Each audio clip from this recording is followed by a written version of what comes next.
I quit my job for social media. Let's talk about it while I get ready. So this is not the first time I'm actually doing this. I quit my job in 2021. I was a makeup artist at Ulta. I worked with MAC. I was a manager at MAC for a couple of years. And then COVID happened and I was in the James Charles show. If you guys don't know, a lot of y'all actually don't know on TikTok that is what I did when I came up, was the James Charles show. And I had been working on my YouTube channel for like years and years, and I worked so hard, which is why like they picked me to be on the show. They didn't really show that part, but yeah, basically they knew I worked hard for years and years and years, and they wanted to give me an opportunity to be seen, and so that happened. When the show came out, I was actually already not working because of COVID, and I was just getting paid leave. And then when they asked to come back, they literally said, Brittany, we just have to ask you. We know the answer is probably no, but do you plan on coming back to work? And I was like, no, we are doing social media full time. So I continued doing my YouTube channel and also TikTok, which I had started TikTok when it wasn't even relevant. I remember downloading it just because I wanted to download Musical.ly. And then when I downloaded it, it was TikTok. And I was asking my sister, I was like, it's not Musical.ly, it says it's TikTok. And everybody was like, what? And so that's kind of my start of like doing social media full time. Like I said, I had done it for years and years. I was just not popular, I guess. And so I continued doing it, and I got a couple sponsorships, and I did it full time. And then I ended up getting a divorce, which could be its own story with a man. And now I'm with a girl. But I ended up moving back to my hometown and still doing social media full time and making a living off of it. What a lot of people don't know is when you do a collab with a big influencer like James Charles, most of your fans are gonna be his fans. So eventually you do lose your followers, which was very, very depressing, because you get that high of like being up there, but you know it's gonna go down, or at least I knew, just because his population of like people that watch him, I don't even know if I'm saying that right, I'm not, but they're mainly children, and a lot of people that follow me now, like on my TikTok especially, are my age, and so they just weren't like with me, you know, they were with him. So that's one thing that people don't know. So you would rather, or I should say, you should rather want to come up by yourself than with a bigger influencer, because your followers aren't loyal to you, they're loyal to them. When I was doing my content on YouTube, I was trying to gear it more towards his audience, and I just felt like it wasn't me anymore. I feel like he's more of a makeup artist and I'm more of an influencer. Like, I like buying products, I like beauty products, I like everything pink. I just am more of that kind of influencer, and he's more of like, let's do this graphic eyeliner look, you know? So I actually stopped doing YouTube when I got my divorce and I moved here. So I was still doing a little bit of YouTube, but it mainly was TikTok. And the reason why I liked TikTok is because people followed me for me. So like, they might have known of me because of the James Charles show, but I feel like that pushed me out there more, and then people started following me just because they liked me, not necessarily because of the show, which is what you want.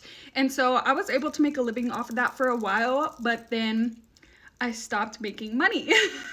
Okay, let me stop. That's really dramatic. I didn't stop making money. The thing with social media is, a lot of people don't say this as well, because they either have someone supporting them or they just blow up so big that they do make enough money. But for me, I was an influencer that made money off of social media, but it wasn't consistent. So keep in mind, I was freshly divorced, living alone in a house, and I had to pay all my bills myself, which I was left with a lot of credit card debt from my divorce, and all my house bills and everything by myself because I was single. So it got hard, because when you're an influencer, you get paid in big like chunks, I feel like, and then you have to make that money like last throughout the month or however you get paid. It's not like a regular job where you're just waiting on your check. And so that's what really got me. So I decided to get a job at Twin Peaks, and so that's like my most recent job. Now, I know what you're thinking, why Twin Peaks? So at the time, I had started my OF, and that was a lot of controversy as well. But a lot of people that judged me didn't really know what I did on there. I don't do crazy things on there. It's just stuff you wouldn't see like on Instagram. And that's like why I started the OF too, because at the time Instagram was really hating on pictures and I still wanted to like post pictures, you know? And so I did it on there. But anyways, so that was kind of like my little brand. And so I was thinking, like, I remember my best friend told me about Twin Peaks and I was like, heck no, like I laughed in her face. But because I was stuck inside all the time alone, I wanted a job that was more social. And like I said, I had worked years and years before I had been full-time on my YouTube before the show and everything. So I've done everything in the book. Every job you could think of, I've done. And so I've never done something like this. Oh my gosh, somebody just yelled outside. We are in the middle of like a snowstorm, so just ignore that. So this month, I would have actually been at Twin Peaks for a year already. And so that job, I liked it at first. It was really good, but it did get to me with my anxiety, just not being around a lot of people, like being used to staying at home. And being your own boss is way different than having a boss and people you work with and drama at work. And so it just became a lot.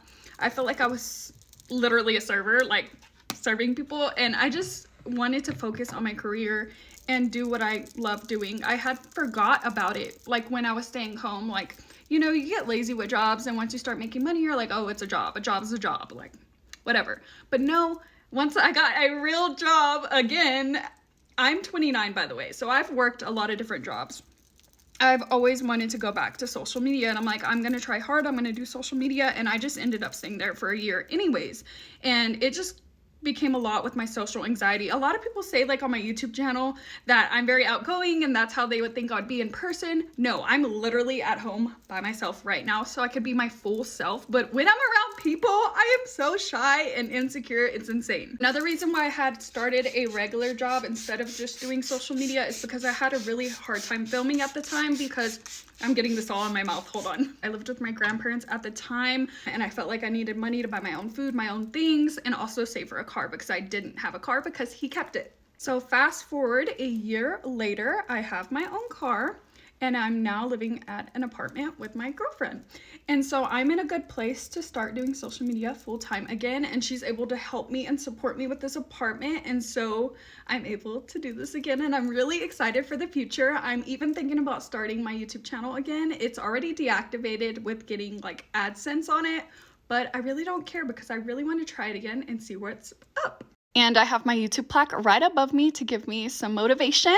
Having that job just really drained me, just because I knew the what if. Like, I knew how it was already to have your dreams come true and work from home and do social media full time. And so I would literally come home so drained and just cry every day.